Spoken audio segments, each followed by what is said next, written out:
በኢትዮጵያ ዘመናዊ የሙዚቃ ታሪክ ከ50 ዓመታት በላይ በድምፃዊነት እንዲሁም በዜማና ግጥም ደራሲነት በመዝለቅ ስመጥር መሆን ብቻ አይደለም ከፈርቀዳጆች ተርታ ለመሰለፍም በቅቷል። በኦሮምኛ፣ አማርኛ፣ ሶማሊኛ፣ አደርኛ፣ አረብኛና አፋርኛ ዘፋኝነቱ የሚታወቀው በኩር ድምፃዊ አሊ ቢራ ከባህር ማዶ ቋንቋዎችም በስዊዲሽ፣ በስፓኒሽና እንግሊዘኛም እንደሚጫወት ይነገርለታል። ስለ ፍቅር፣ ስለ ትምህርት፣ ስለ ባህልና ፎክሎር፣ ስለ እርቅና ሰላም፣ ስለ ሰብአዊ መብትና እኩልነት በዳሰሳቸው ስራዎቹ የብዙዎችን ቀልብ እንዲገዛ አስችሎታል።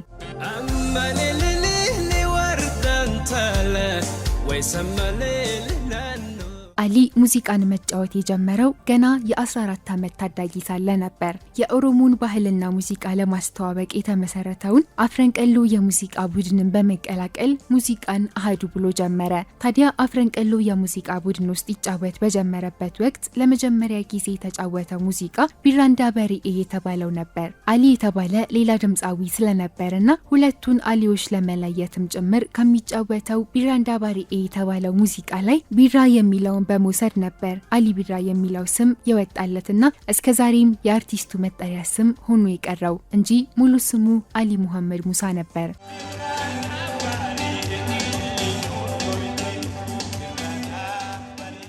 አፍረንቀሎ የሙዚቃ ቡድን በሚሰራቸው ስራዎች በ1958 ዓመተ ምህረት በመንግስት እገዳ ይጣልበትና የባንዱ አባላትም እየተፈለጉ ለስር ይዳረጉ ስለነበር አሊ ቢራም በጊዜው ይህንን ሽሽት ወደ አዲስ አበባ ከተማ መጣ።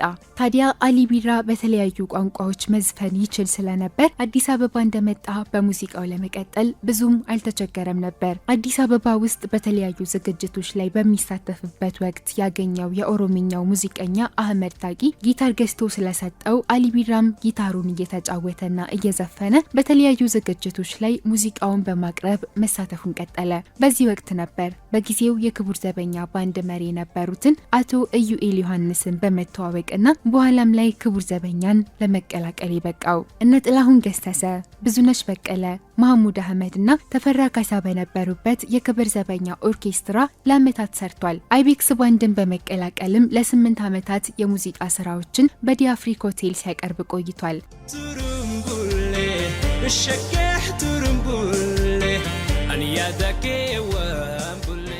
በኦሮምኛ ቋንቋ ሙዚቃ ታሪክ የመጀመሪያ የሚባለውን የኦሮምኛ የሙዚቃ አልበም ያሳተመው አሊ ቢራ ሲሆን ጊዜውም 1963 ዓመተ ምህረት ነበር። አሊ በአጠቃላይ ከ267 በላይ ሙዚቃዎችን ያበረከተ ሲሆን 13 አልበሞችንም አውጥቷል። ቀደም ሲል ከመሐሙድ አህመድ ጋር፣ ከቅርብ ዓመታት በፊት ደግሞ ከሂለን በሪሂና ከአብርሃም በላይነህ ጋር የተጫወታቸው ዘፈኖችም በተወዳጅነታቸው የሚጠቀሱ ናቸው።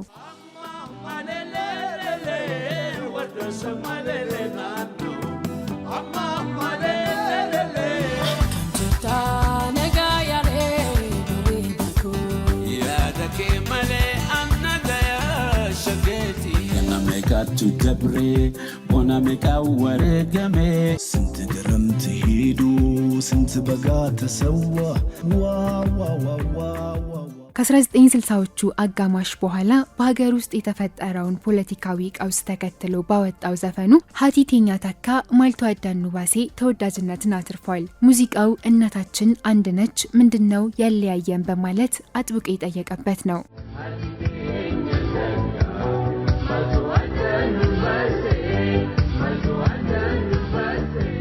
ከድምፃዊነቱና ዜማ ደራሲነቱ ባሻገርም የተለያዩ የሙዚቃ መሳሪያዎች ሊድና ቤዝ ጊታር፣ ፒያኖ፣ ኦርጋን፣ አኮርዲዮንና ኡድ ይጫወት እንደነበር ይታወሳል። ለራሱ ከሚሰራቸው ዜማዎች ባሻገርም ለሌሎች ድምፃዊያን በመስጠት ይታወቃል። ዜማ ከሰጣቸው ድምፃዊያን መካከልም ጥላሁን ገሰሰና መሐሙድ አህመድ ይገኙበታል። በ1970ዎቹ መገባደጃ በስደት በስዊድን፣ ሳውዲ አረቢያ፣ አሜሪካና ካናዳ የኖረው ድምፃዊው በተለያዩ አህጉሮች በመዘዋወር የሙዚቃ ስራዎቹን በተለያዩ መድረኮች አቅርቧል። ወደ ሀገሩ ከተመለሰ በኋላም ከሙዚቃው ስራው ባለፈ ቢራ የህፃናት ትምህርት ፈንድ የተባለ ግብረሰናይ ድርጅት ማቋቋሙና ለህፃናት ትምህርት ድጋፍ መስጠቱ ይታወሳል። አሊ ቢራ በሙዚቃ ላበረከተው ታላቅ አስተዋጽኦ የድሬዳዋና ጅማ ዩኒቨርሲቲዎች የክብር ዶክትሬት የሰጡት ሲሆን የሀገር ውስጥና የውጭ ተቋማትም ሽልማቶችን አጎናጽፈውታል። በድሬዳዋ ከተማ ፓርክ፣ በአዳማ ደግሞ መንገድ በስሙ የተሰየመለት አሊ ቢራ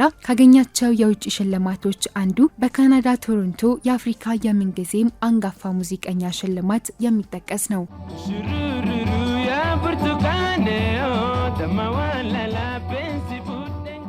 አሊ ቢራ ባደረበት ህመም ምክንያት ሕክምና ሲከታተል ቆይቶ ጥቅምት 27 ቀን 2015 ዓ.ም በቢሾፍቱ ከተማ በ75 ዓመቱ ያረፈ ሲሆን ስርዓተ ቀብሩ ጥቅምት 29 ቀን በድሬዳዋ ከተማ በለገሃሪ የሙስሊም መካነ መቃብር ተፈጽሟል። ስርዓተ ቀብሩ ከመፈጸሙ በፊት በአዲስ አበባ ወዳጅነት አደባባይ የክብር ሽኝት ተደርጎለታል።